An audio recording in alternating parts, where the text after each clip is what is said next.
Assalamualaikum warahmatullahi wabarakatuh. Pada kesempatan kali ini kami akan mempresentasikan hasil diskusi kami mengenai tugas kasus cyber security yang dimana kasusnya ini merupakan kasus yang dilakukan oleh seorang hacker bernama Bjorka terhadap data wajib pajak rakyat Indonesia pada tahun 2024. Perkenalkan, saya Nabil Syah Putra dan saya ditemani oleh dua teman saya, yaitu Muhammad Farhan dan Tugiman Azari. Sebelumnya, kami ingin berterima kasih kepada Bapak Dr. Rino Dwi Putra, SE, MSI, AK yang telah memberikan kami kesempatan untuk menyelesaikan tugas ini. Baik, saya akan lanjut ke pembahasan materi. Yang pertama yaitu adalah latar belakang. Salah satu serangan yang paling mengejutkan adalah yang dilakukan oleh peretas Bjorka pada tahun 2024 yang meretas dan membocorkan 6,6 juta data wajib pajak Indonesia. Data ini termasuk nomor pokok wajib pajak atau NPWP serta informasi pribadi lainnya yang sangat sensitif. Serangan ini menyebabkan kerugian besar dengan data yang dijual di pasar gelap.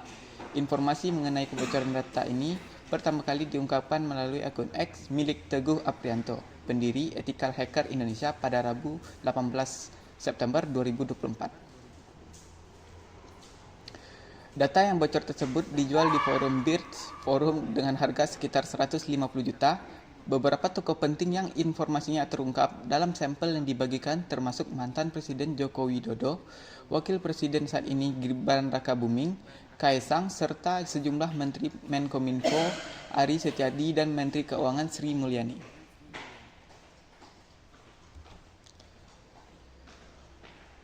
Saya lanjut ke poin yang pertama, yaitu analisa. Bagaimana serangan ini terjadi? Yang pertama, yaitu dilakukan dengan rekognisi awal.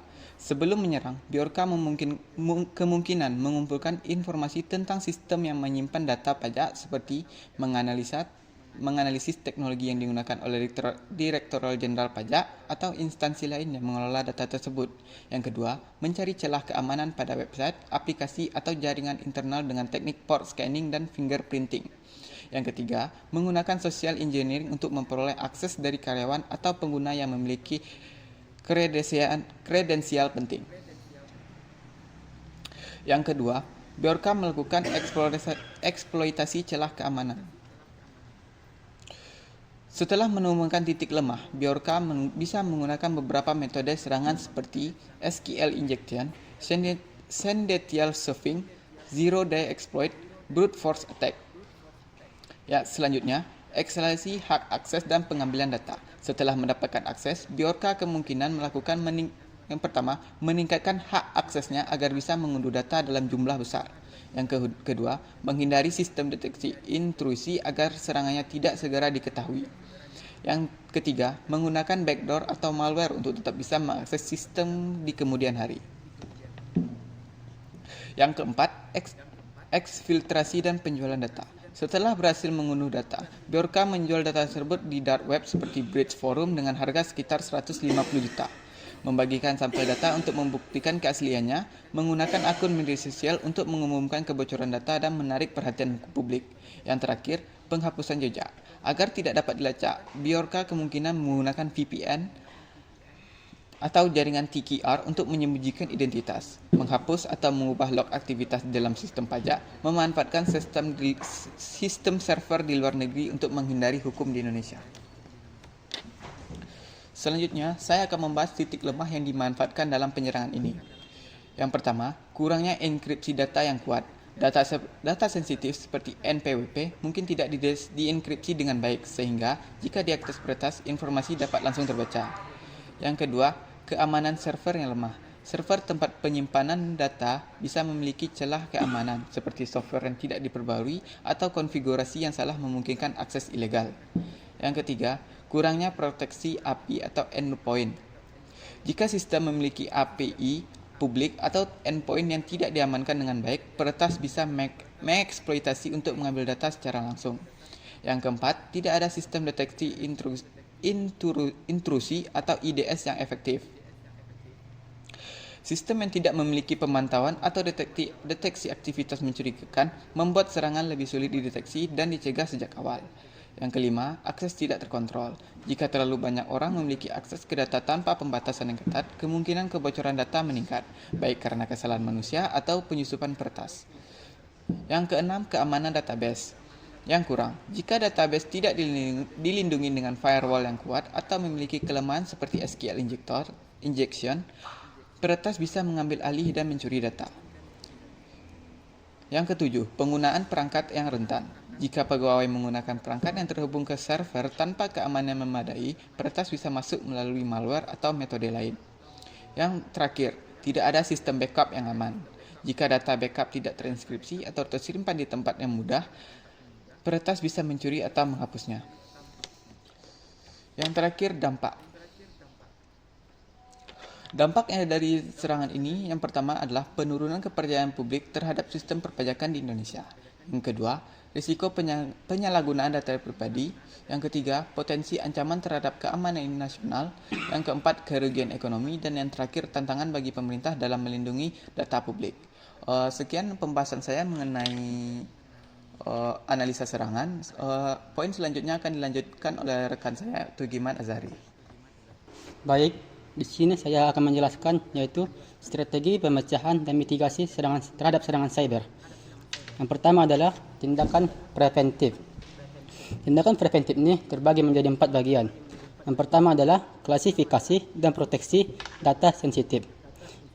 Identifikasi data yang paling kritis dan terapkan langkah-langkah perlindungan khusus seperti enskripsi dan kontrol akses ketat untuk mencegah akses tidak sah. Yang kedua adalah peningkatan keamanan perangkat dan jaringan. Pastikan semua perangkat yang terhubung ke jaringan perusahaan dilindungi dengan perangkat lunak keamanan terkini, termasuk firewall dan antivirus, serta lakukan pembaruan sistem secara rutin. Yang ketiga adalah penerapan kebijakan akses yang ketat.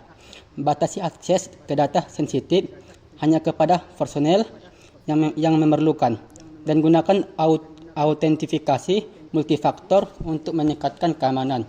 Yang terakhir adalah pelatihan kesadaran keamanan bagi karyawan.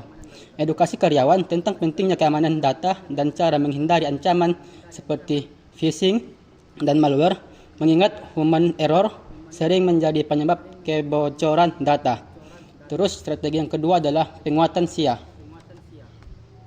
Penguatan SIA terbagi menjadi 4 bagian. Yang pertama adalah enskripsi data. Terapkan enskripsi yang kuat untuk data yang disimpan dan yang ditransmisikan, sehingga meskipun data jatuh ke tangan yang salah, isinya tetap tidak dapat dibaca tanpa kunci deskripsi yang sah. Yang kedua, backup rutin. Lakukan pencadangan data secara berkala dan simpan salinan cadangan di lokasi yang aman, baik secara fisik maupun di cloud, untuk memastikan data dapat dipulihkan jika terlihat kehilangan atau kerusakan. Yang ketiga adalah sistem deteksi dan pencegahan intrusi atau IDS atau IPS. Implementasi IDS untuk memantau aktivitas jaringan dan mendeteksi upaya intrusi, serta IPS untuk serta otomatis mencegah aktivitas mencurigakan sebelum menyebabkan kerusakan. Terus, yang terakhir adalah firewall yang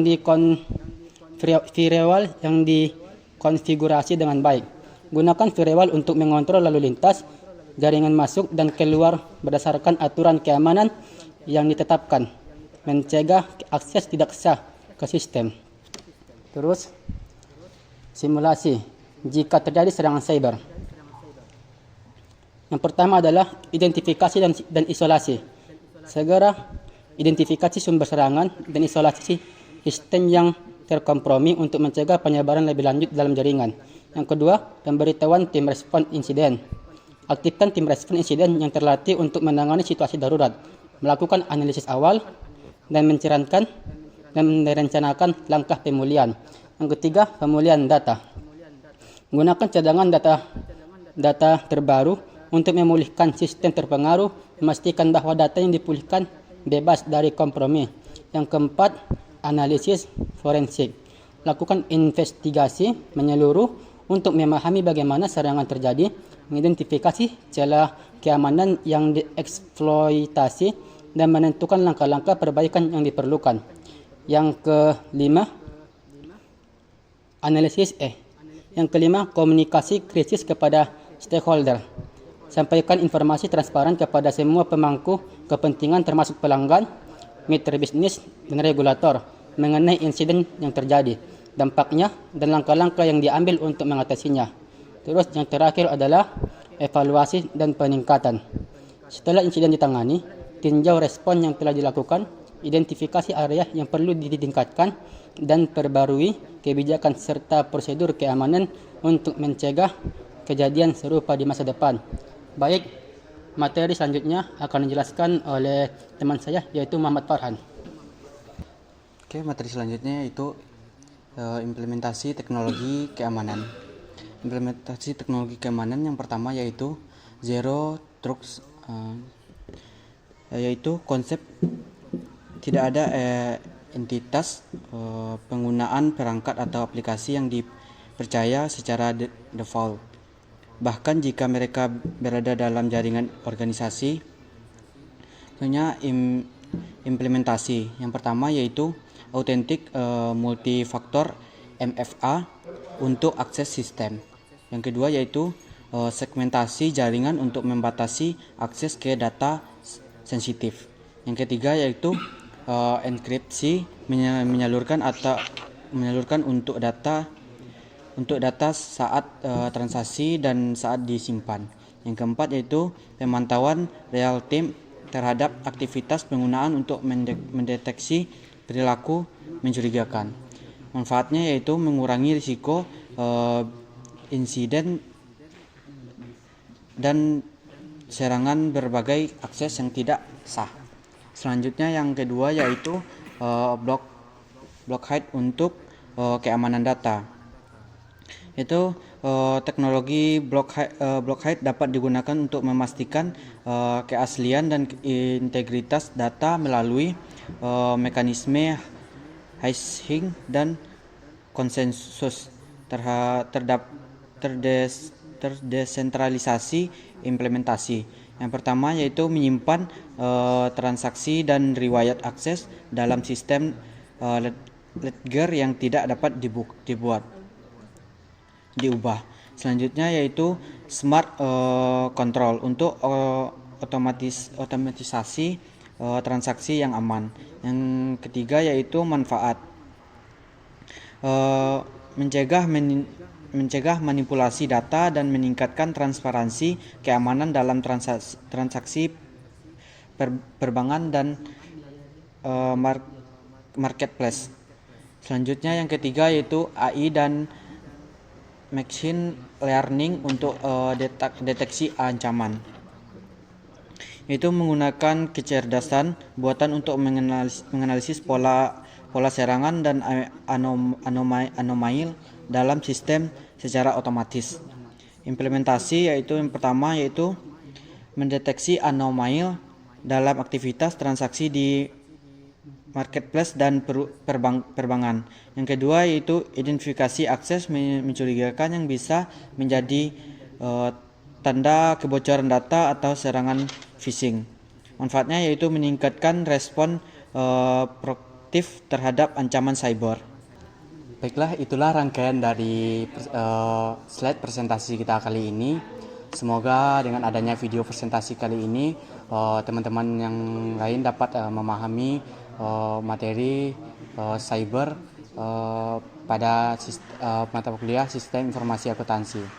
Baiklah, saya mewakili teman-teman saya. Kami pamit undur diri. Jika ada salah kata, kami mohon maaf. Assalamualaikum warahmatullahi wabarakatuh.